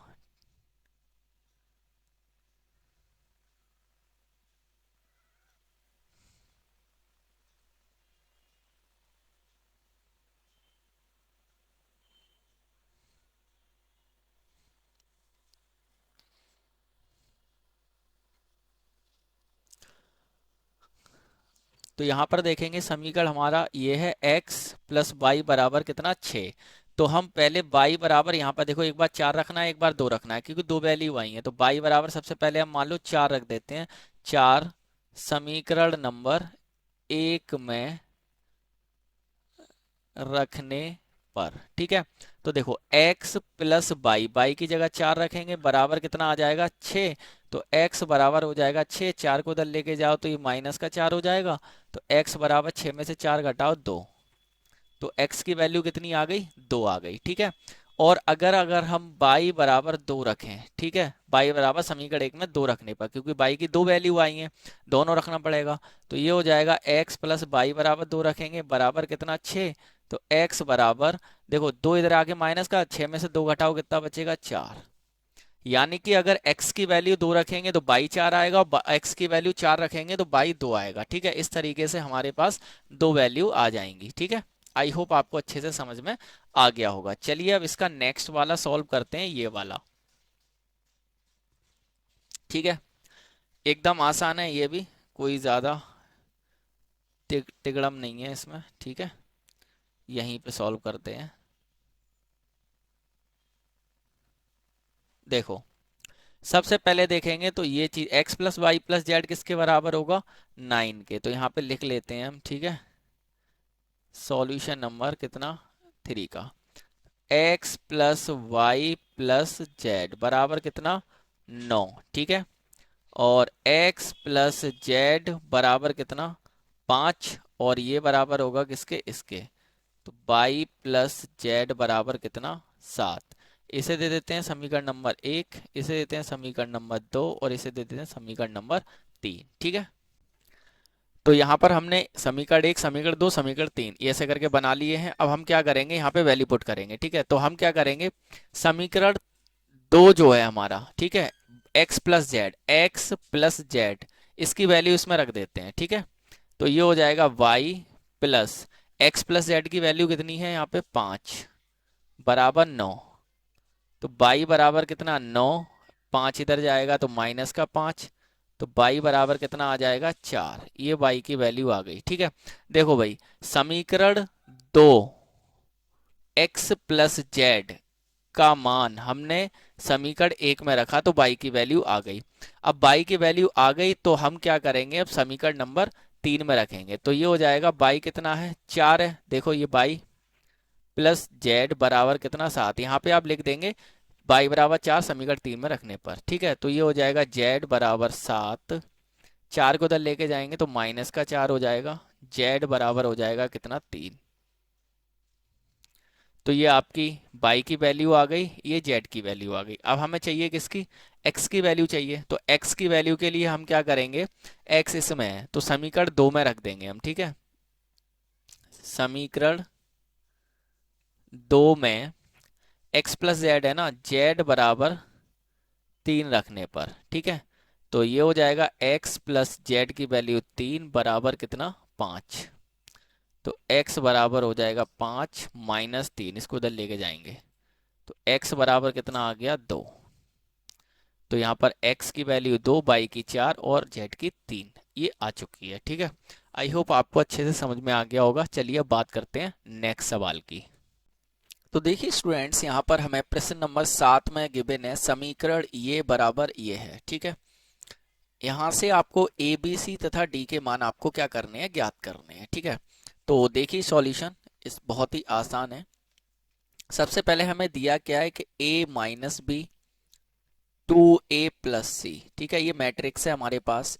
अगला 2a माइनस बी और 3c प्लस डी। ठीक है, ये मैट्रिक्स बराबर है इस वाले मैट्रिक्स के -1 5 0 और 13। ठीक है, हम जानते हैं कि दो मैट्रिक्स, दो अवयव बराबर होते हैं तो उनके संगत अवयव क्या होते हैं, बराबर होते हैं। ठीक है, तो उसी के अकॉर्डिंग हम इसे सॉल्व करेंगे।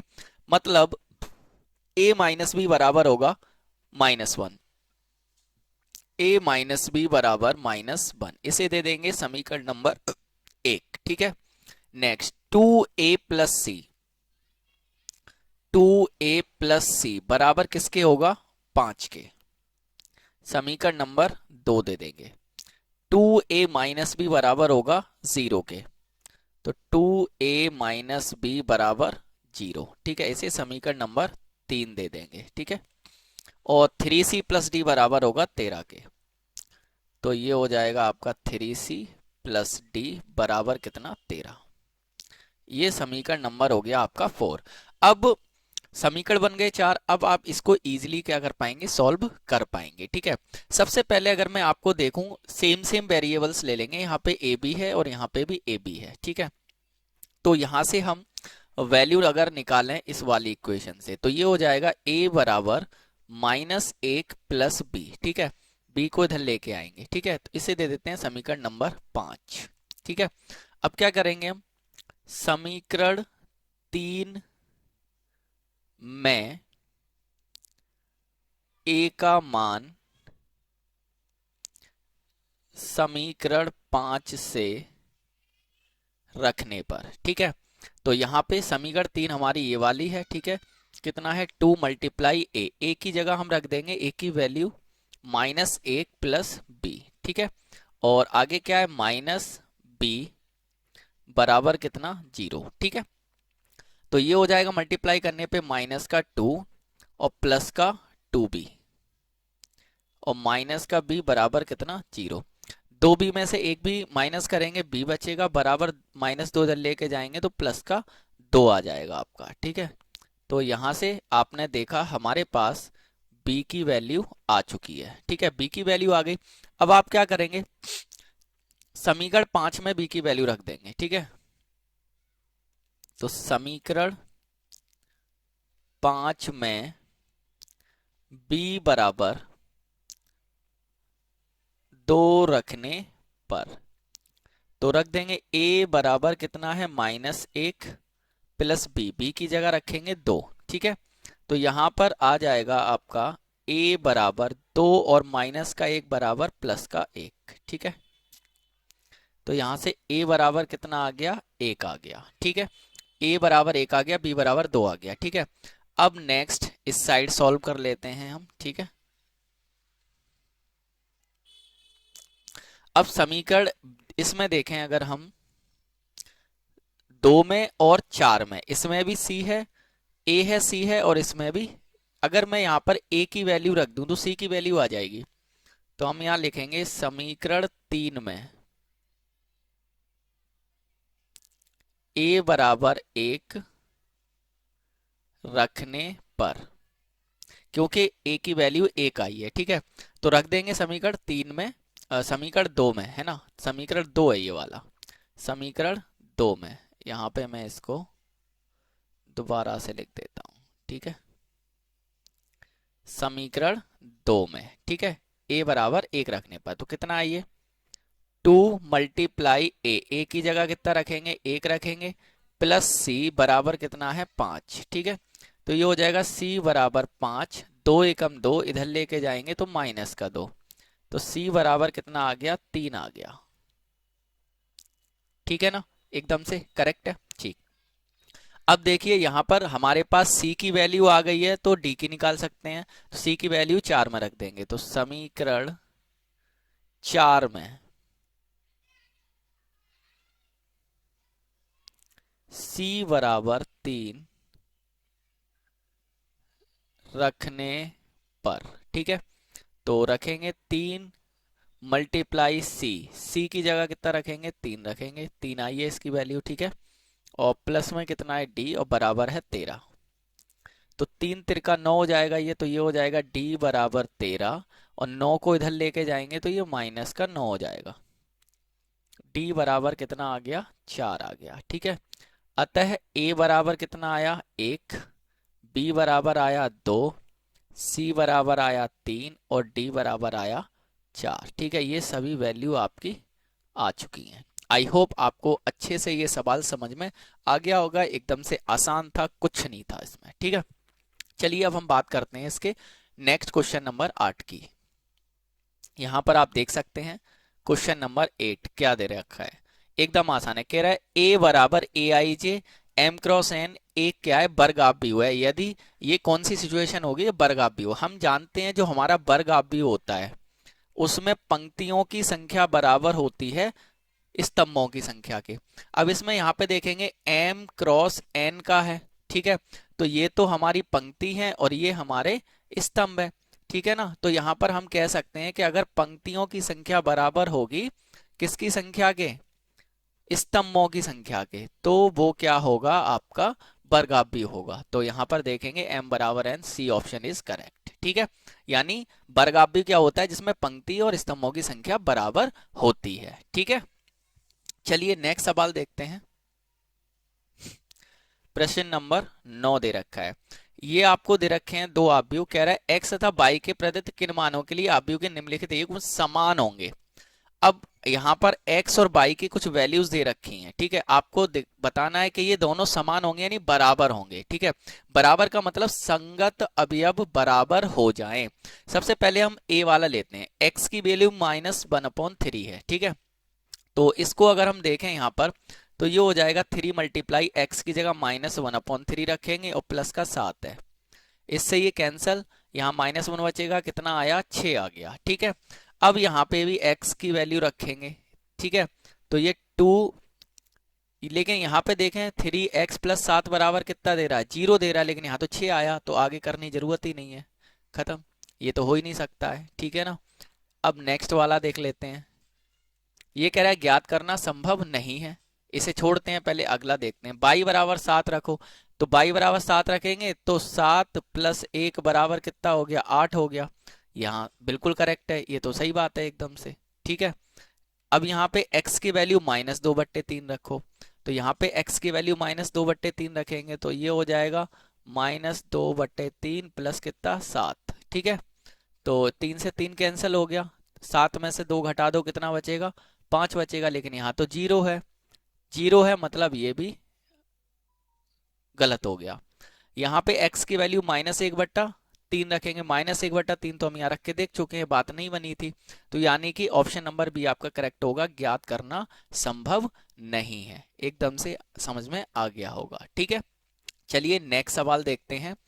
इस एक्सरसाइज का आखिरी सवाल है और बहुत ही ज्यादा अच्छा सवाल है, इंपॉर्टेंट सवाल है। कह रहा है 3x3 कोटि के ऐसे आव्यूह की कुल कितनी संख्या होगी जिनकी प्रत्येक प्रविष्टि 0 या 1 हो। यानी कि एक जगह पर दो अवयव हो सकते हैं, या तो 0 या फिर 1 हो सकता है। 3x3 का है तो ऐसे करके देखो मैं बनाता हूं, जैसे 2 हो सकते हैं, यहां भी 2 हो सकते हैं, यहां भी 2 हो सकते हैं। हर जगह पे कितने अवयव हो सकते हैं? 2 अवयव हो सकते हैं 3x3। और टोटल अवयव कितने हो सकते हैं? तो 9 हो सकते हैं, 9 होंगे, ठीक है। 3x3 का है तो एक आव्यूह में कितने अवयव होंगे? 9 अवयव होंगे, ठीक है। और एक जगह कितने हो सकते हैं? तो एक जगह 2 अवयव हो सकते हैं, या तो 0 या फिर 1। यहां भी, यहां भी, यहां भी, यहां भी, सब जगह पे क्या हो सकते हैं? 2 अवयव हो सकते हैं। इसलिए मैंने 2 अवयव नहीं है यहाँ पे, मतलब नंबर ऑफ अवयव 2 हो सकते हैं इस जगह पे, ठीक है। ये दर्शा रहा हूं मैं यहाँ पे। तो इसका मतलब क्या होगा कि 2 की पावर 9 हो जाएगा, ठीक है। तो 2 की पावर 9 का मतलब हो जाएगा 2 दूनी 4 दूनी 8 दूनी 16 दूनी 32 दूनी 64 दूनी 128 दूनी 512।